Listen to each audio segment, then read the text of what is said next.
Pjesa më e rëndësishme e tij ishte edhe marrëdhëniet në radh parë me shqiptarët, me politikanët shqiptar jashtë trojve të shtetit shqiptar, me ata në Kosovë dhe në Maqedoni, dhe pastaj me marrëdhënie ndërkombëtare. Si ishin marrëdhëniet e tij, sepse Rugova kur martoi djalin ftoi Fatostan. Kam qenë aty. Ke qenë aty? Po, Rugova kishte vdekur dhe kam qenë aty, kemi qenë në një vizitë në Bruksel. Dasmën e djalit, më thënë. Po, dasmën e mendimit. Po? Ishte mendimi dje? Jo, ishte Uka. Djali tjetër. Mjafton një që përfaqëson familje. Përfaqëson familje. Dhe kemi qenë në Bruksel, në Holland me Fatosin, edhe ishte 2007, para se të zgjidhej presidenti. Po? Aty pati disa takime me personalitetet larta në Bruksel dhe në qeverinë e Hollandës.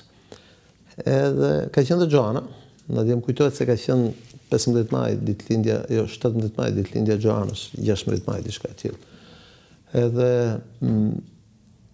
merr në telefon Astrid Haraçia mua dhe më thonë, duam të çojmë ftesë kryeministrit Nano për dasmën për mendimin. Dhe unë isha aty me të dhe thashun kështu.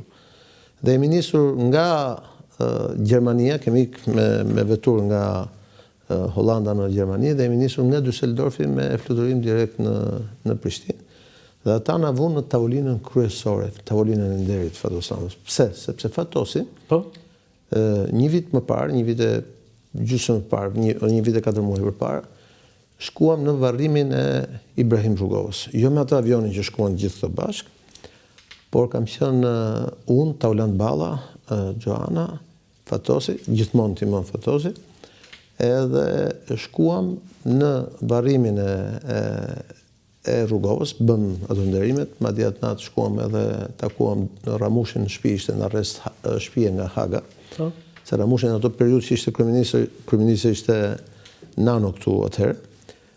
Pastaj kemi vajt një darkë me Hashim Thaqin dhe Fatmir Limën, kujtohet si sot, domethënë mbrapa Partisë Demokratike të Kosovës, dhe kemi vajt, jemi nisur, kemi takuar në shtëpinë e tij edhe këtë Nexhat Dasin që ishte kryetari i parlamentit, dhe kemi vajtur, ishte ditëlindja e Arbër Xhaferit, ndjes pas. Dhe kemi shkuar në Tetov, ka qenë shumë ftohtë, kur kemi kaluar kufirin ka qenë diçka -30 gradë. Minus 30? Ishte merë ftohtë.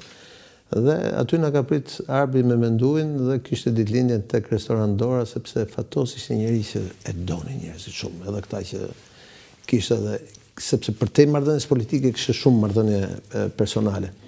Dhe të nesme kemi shku dhe me Branko Crvenkovskin. Kryeministrin Presidentin, e i cili ishte mik me Fatosin. Branko e ka prit në zyrë dhe bëri edhe një status, një deklaratë që për atëherë.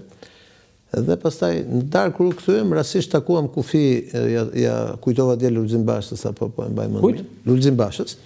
Apo ishte edhe Luli dje. Takuam në kufi Lulzim Bashën dhe Aldo Bumçin, që ishin dy ministrat e rinj të sapo ardhur të qeverisë Berisha, se ishte direkt pas janë 6 muaj, dhe kemi ndetë gjatari deri në orën 12 një të natës.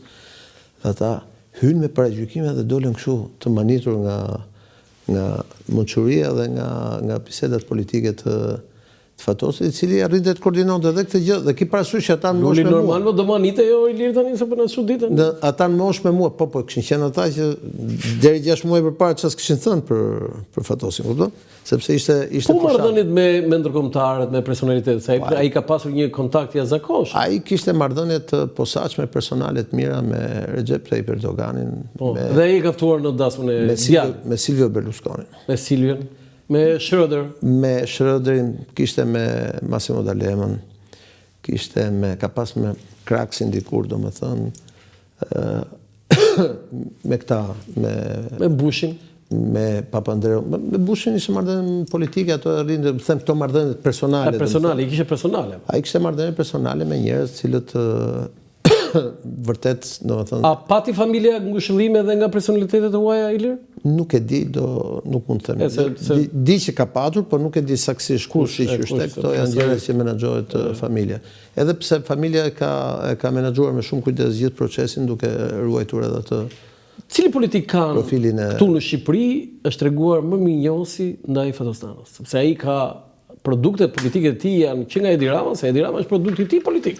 E të tjerë, Taulant Balla, e të tjerë. E kam pyetur, shiko, mos ngatro miqt me politikanët. Politikanët tjetër gjë. Taulanti është kryetari i grupit parlamentar sot, po është hyn në barkun e miqve, nuk është nga politika.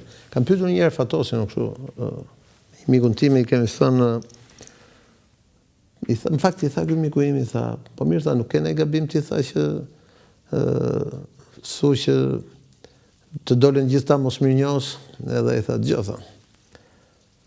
Fatos i tha, sikur 70% ose 80% këshin dalë mos mirënjohës dhe 20% mirënjohës, atëre do të ishte fajim që kësha bërë zgjedhjet e gabuar. Po fakti që janë 95% mirënjohës, do të thotë që 95% e klasës politike është mos mirënjohës, dhe unë s'mund të kërkoj mirënjohje në një kampionat ku unë e di që ky është standard dhe statur.